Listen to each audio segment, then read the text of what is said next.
അതിസങ്കീർണമെന്ന് കരുതിയ അതിരപ്പള്ളിയിലെ ദൗത്യത്തിൻ്റെ ആദ്യഘട്ടം പിന്നിട്ടിരിക്കുകയാണ്. ആദ്യഘട്ടം അത് വിജയിച്ചിരിക്കുന്നു. കാരണം 30% മാത്രമേ സാധ്യതയുള്ളൂ ഒരു ആനയെ, മുറിവേറ്റ ആനയെ പരിപാലിക്കുക, അതിനെ വല്ലാത്ത അവസ്ഥയിൽ നിന്നും ജീവിതത്തിലേക്ക് കൊണ്ടുവരിക എന്നത് വലിയൊരു ദൗത്യമായിരുന്നു.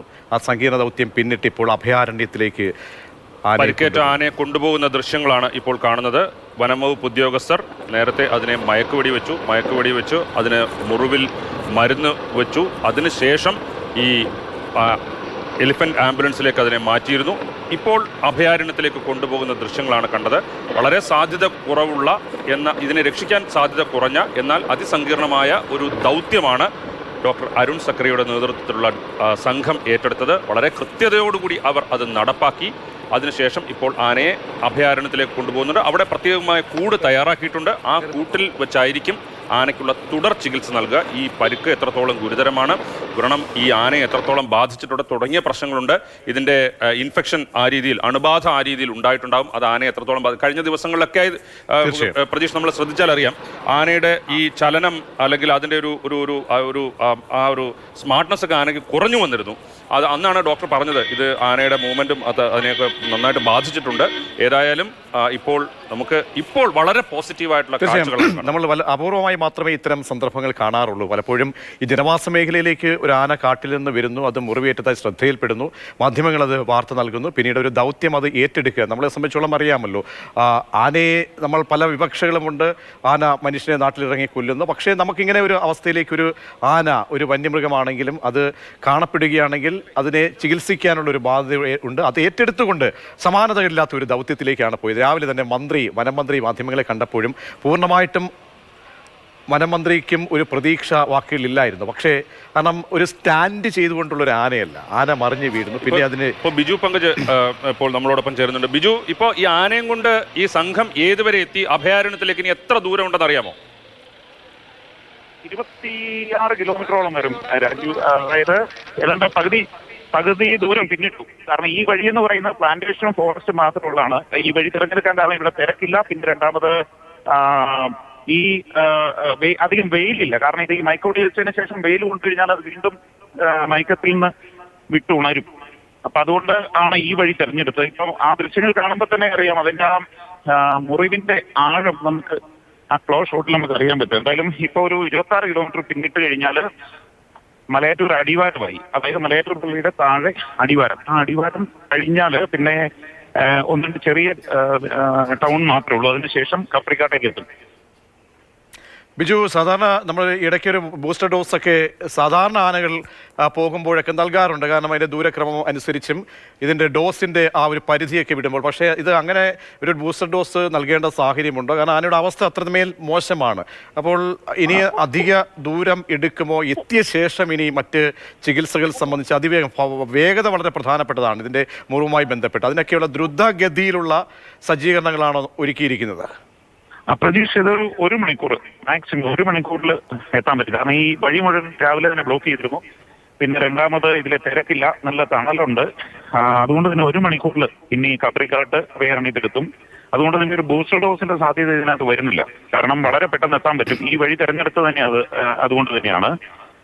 പക്ഷേ വല്ലാത്ത അസ്വസ്ഥമാകുന്നു. നമ്മൾ വളരെ ക്ലോസിൽ ഈ ഒരു ഉയർന്ന പ്രദേശത്ത് നിന്നാണ് ഷൂട്ട് ചെയ്തത്.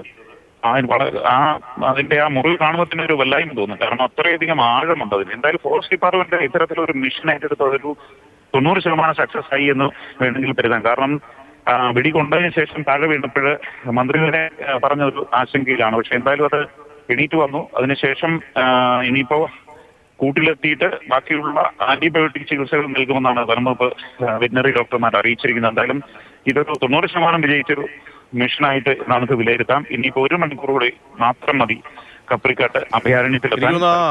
ബിജു, ആ മുറിവിന്റെ ആഴം കാണുമ്പോൾ എത്രമേൽ വേദന തിന്നു കഴിഞ്ഞ ദിവസങ്ങളിൽ എന്നതിന്റെ ഏറ്റവും ക്ലോസ് വിഷ്വലാണ് നമ്മളിപ്പോൾ പ്രേക്ഷകരെ കാണിച്ചുകൊണ്ടിരിക്കുന്നത്. അപ്പോൾ ബിജു, എനിക്ക് തോന്നുന്നു അതിന്റെ ഇനിയുള്ള, കാരണം സങ്കീർണമായ ഒരു ഘട്ടം പിന്നിട്ട് കഴിഞ്ഞു. ഇനിയിപ്പം നമ്മുടെ കൈകളിലാണ്. ഈ വനം വകുപ്പ് സംഘത്തിന്റെ, ദൗത്യ സംഘത്തിന്റെ എക്സ്പേർട്ട് വെറ്റിനറി ഡോക്ടർമാരൊക്കെ ഉള്ള ഒരു സംഘമാണ്. അപ്പോൾ മറ്റാശങ്കകൾക്കൊന്നും ഇനി ഒരു നമുക്ക് അങ്ങനെ ഭയപ്പെടേണ്ട സാധ്യതയില്ലല്ലേ ഈ ആരോഗ്യം സംബന്ധിച്ച്?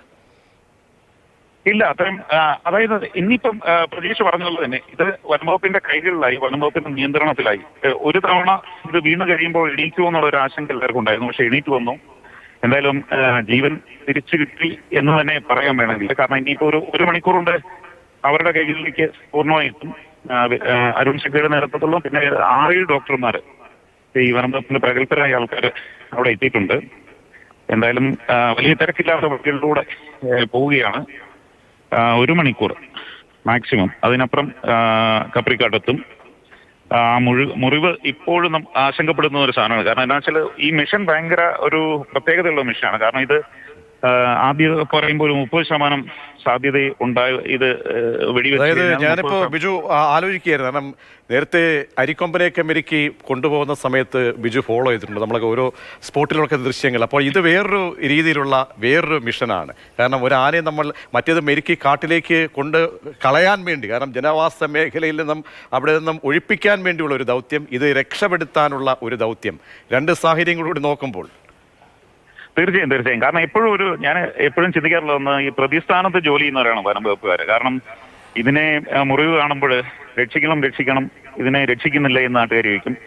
ഇനി വെടിവെച്ച് കഴിഞ്ഞാൽ ചത്തു കഴിഞ്ഞാൽ അത് വനം വകുപ്പിന്റെ തലയിലോ. അങ്ങനെ ഈ പ്രതിസ്ഥാനത്ത് നിന്ന് തയ്യാറാക്കുന്ന ഒരു മിഷനായിട്ട് വേണം നമുക്ക് ഇതിനെ വിലയിരുത്താൻ. എന്തായാലും ആ ഘട്ടം വിജയിച്ചിരിക്കുന്നു. കാരണം ഇതിന്റെ ഇന്നലെയും മിനിങ്ങാന്നൊക്കെ വരുന്ന വീഡിയോയിൽ, ലിഷോയൊക്കെ എടുത്ത് വിടുന്ന വീഡിയോയിൽ ഇതിന്റെ മുറിവിനകത്തുകൂടി പുക വരുന്നതായിട്ടൊക്കെ, മണ്ണ് ഉയർത്തിയിടുമ്പോൾ അതിനകത്തുനിന്ന് വരുന്നു, പിന്നെ പഴുപ്പ് വരുന്നു, പുഴുക്കൾ വരുന്നു എന്നൊക്കെ പറഞ്ഞിട്ട് ആ വീഡിയോസിലൊക്കെ നമുക്ക് കാണാൻ പറ്റുമായിരുന്നു. എന്തായാലും അതെല്ലാം ആ ഘട്ടമെല്ലാം മറികടന്നു. ഇത് വീണു പോയതിനു ശേഷം ഇടിക്കുമോ എന്നുള്ള ഒരു സംശയം എല്ലാവർക്കും ഉണ്ടായിരുന്നു. അതുകൊണ്ട് തന്നെ മിഷൻ അത് പരാജയപ്പെടുവോ എന്നുള്ളത് ആശങ്കയൊക്കെ ഉണ്ടായിരുന്നു. എന്നാലും അതിനെല്ലാം മറികടന്നുകൊണ്ട് വനംവകുപ്പ് 2-3 വർഷമായി, വേണമെങ്കിൽ ഒരു 3 ആഴ്ച എന്നൊക്കെ പറയാം. ആദ്യം മരുന്ന് വെച്ചു, പക്ഷെ അത് സക്സസ് ആയില്ല. ഇപ്പൊ 3 ആഴ്ച പിന്നിട്ട് ആ ദൗത്യത്തിന്റെ ഒരു വിജയഘട്ടത്തിലേക്ക് എത്തുകയാണ്. ഇനി ഏതാണ്ടൊരു 40 മിനിറ്റ് കൊണ്ട് കപ്രിക്കാട്ടെത്തും. 40 മിനിറ്റ് കൊണ്ട് ആനയെ അവിടെ ആന സംരക്ഷണ കേന്ദ്രത്തിൽ എത്തിക്കാൻ കഴിയും എന്നാണ് പ്രതീക്ഷിക്കുന്നത്. അവിടെ എത്തിക്കഴിഞ്ഞാൽ നമ്മുടെ നിയന്ത്രണത്തിലായി എന്ന് പറയാം. ആനയ്ക്ക് ഇത്രയും ഗുരുതരമായ ഒരു മുറിവുണ്ട്. അത് നമ്മൾ ഈ ദൃശ്യങ്ങളിൽ നേരത്തെ ബിജു പറഞ്ഞതുപോലെ തന്നെ ആ ദൃശ്യങ്ങളിൽ കാണുമ്പോൾ എത്രത്തോളം വലിയ മുറിവാണ്, അത് ആഴത്തിൽ പോയിരിക്കുന്ന ഒരു മുറിവായിട്ടാണ് കാണുന്നത്.